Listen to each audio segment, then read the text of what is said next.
Yes, in case you wonder, yes, I drink wine spritzers and carry a fan everywhere I go, so you know where we are in the journey. Welcome, yeah. Saddle up, everyone. It's going to be a good ride. Yeah. I am legitimately happy to be here because all of us that spend a lot of time doing stand-up comedy are always happy to be at great places like Acme because we spend a lot of time performing in crappy places. This is wonderful. Like recently, I was in Bismarck, North Dakota. That's an appropriate noise, everybody in the front of the room. I made it out. We're all okay. It's fine. But I was performing at a theater, a very fancy theater in Bismarck, and my favorite person in the whole world came to the show. And that is an adorable, elderly, white lady. I love them. Pocket grandmas, that's what I like to call them. You're familiar, right, Midwesterners? I have a lot of them here. Little old white ladies are my favorite. If I could squirrel little old white ladies away in my purse like sugar packets, there would be so many at the bottom. I mean, forget Pokemon and Pikachu. Little old white ladies, catch them all. That's what I said. And she was wonderful. She was laughing at everything. And then after the show, we saw an adorable elderly white lady walking to her car. And I was like, thank you so much for coming. You were great. And then my friend says, we don't know her. I know, have you done that before? Confuse one little white lady for another little white, I mean, it's so awkward. How does that even happen? You confuse another person for someone they don't even look like. That's incredible. I mean, my goodness. And I know she was completely confused. I'm sure she got home and she's like, Linda, the weirdest thing happened today in downtown Bismarck. Out of the blue, Whoopi Goldberg just waved at me and said hi. They should put up a poster. I love the view.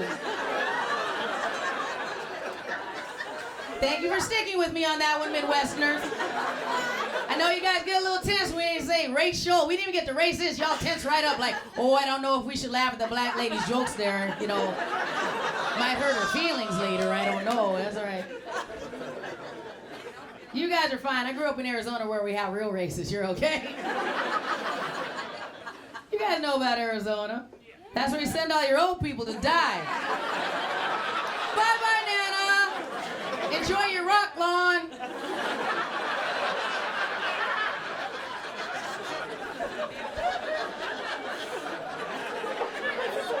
That's why I stay here, because you guys aren't really racist. You're more like just accidentally insensitive. Practice makes perfect, everyone. We'll all get there together. It's fine. So one of my favorite things when I'm at the grocery store and somebody comes up and goes, ooh, I really like your hair. Can I pet you? Oh. In fact, if you have some sunflower seeds, I'll eat them right out of your hand. We're very exotic, my people. That's why I stay here and I raise my good, appropriate, American, beige kid. That's what I have. Because I happen to be black, my ex-husband happens to be white, that's what you get. It's a good beige. Like if you took us to Home Depot and blended us in a paint shaker really well. I mean, he's perfect here. I don't take him back to Arizona because they'll ask him for papers, but he's great here in the Midwest. It's great. I only have one kid. He's 11 now. I also like to share the fact that he has autism. And I do that on behalf of other parents that have special needs kids because there's some things we want you to know. Thank you very much. You know? He is amazing. He is my heart. I am his voice. I love him. He is not magic. If you thought that, it's not your fault. We're Americans. We learn things from movies, right? That's what we do, right? You saw a couple movies about autistic people, you think you know everything. Look, he's 11. He has autism. He's not an excellent driver. Can't win you any money in Vegas.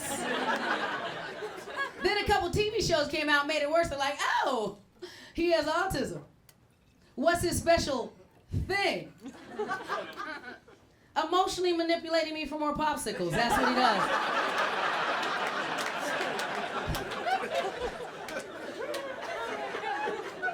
I am not saying that we don't have additional challenges, but at least I know exactly what is going on with my child. Because some people just have crappy kids, right? You all know at least one, and you look at the parents like, clearly this is your fault. They just got here. Any given time, there is a walk or a march commemorating my son. I have a t-shirt that says, I love my son, he has autism.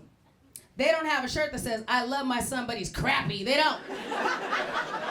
If they do, they made it themselves with puffy paint. They should get out of the craft store and parent their child. That's it. I thought I was going to be one of those playdate moms, you know, one of those hive moms, go hang out with other parents. Then I figured out I don't like other parents. Turns out some of them are just terrible people. Make you explain things you're not ready to explain. Look, I know I live in the Midwest, so I'm supposed to love the summers, but here's the problem. In the summer, I take my son to our community pool. You know who else hangs out at the pool? The string bikini mom. That shouldn't be a thing. I live in the suburbs. She's under the fountain, bay watching it back and forth. The fountain is shaped like a rocket ship, psychopath. There's a grocery store across the street. When do we jet set off to Ibiza, Susan? And who's you trying to impress, you dads? You're busy with your kid who probably just peed in our pool. Because look, moms, you know what you should wear if you're at the community pool. And that is an appropriate mom-kini, right? Where it's a two-piece, but it looks like a one-piece. And then when you're feeling sassy, just a peak on one side, a pink. A half a stretch mark. Only a half. Or sweatpants like the rest of us that have self-respect. Possibly a wetsuit.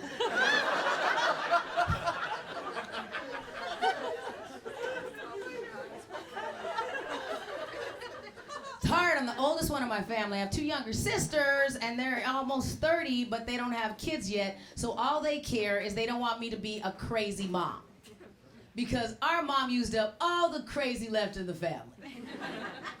Like we have the kooky garage sale mom, the mom that has a garage sale all the time. Nobody ever buys anything. Same stuff year after year. She wheels out and wheels in and wheels out. But she's a mom. What do we do, moms? We help, right? We have suggestions. So my mom has suggestions for my act. Yay! She says, Shannon, you know what you need? You should get a puppet.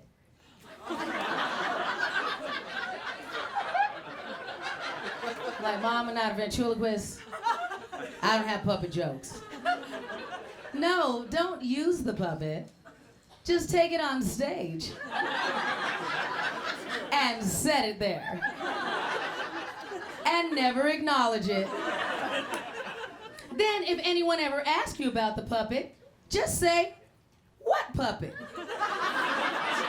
Right, crazy talk. We recognize that, right? Also, the creepy granny watching my son right now so I can come here and make you laugh. It's a sleepover at Granny What Puppets. Like he didn't need enough therapy just hanging out with Mom. You know what that also is? An excellent way to get murdered by a puppet. You seen the movies, they hate being ignored. You can't box them up, no. I get it though, is my sisters are a lot younger than me, so they're like worried about this all the time because our society here in America tells you things like don't be crazy, especially if you're a girl, right? You hear it all the time. Don't be crazy, don't be crazy. And I tell them, trust me, after a certain age, you're like, screw it, settle in. Crazy is my good friend. Crazy is my nice, warm, cozy sweater. Yeah, you need crazy. You know, but I get it, because I'm kind of teetering. You know when you hear those stories about those women that go to like sci-fi conventions, read a lot of comic books, dress up? That's me. So they have to keep in mind that up here, a little piece of me wants to be a superhero. But I'm also at that point that all my TV shows that I love are those true crime shows we get to watch. So it's a lot of CSI and Criminal Minds and Forensic Files. Oh, and Snapped. Have you seen Snapped? Yes. There's always a couple ladies like, yes, like we're praying. Because Snapped is glorious. And if you haven't seen Snapped, it's not your fault. It's on Oxygen. There There's nothing on Oxygen except for Snap and bad Britney Spears documentaries. You're cool.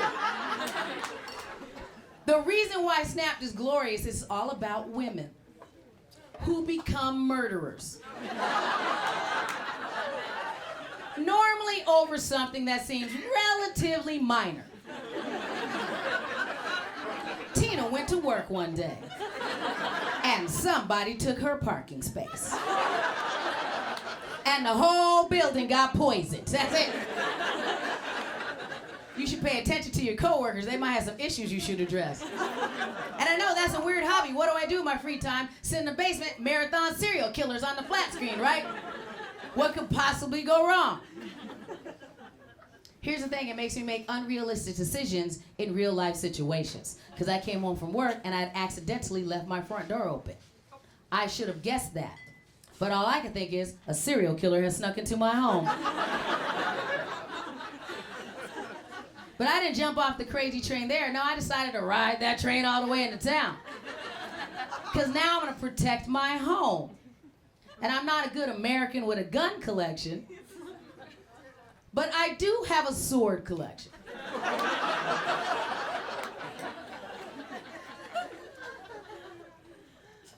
I feel like some of you are like, why would she have a sword collection?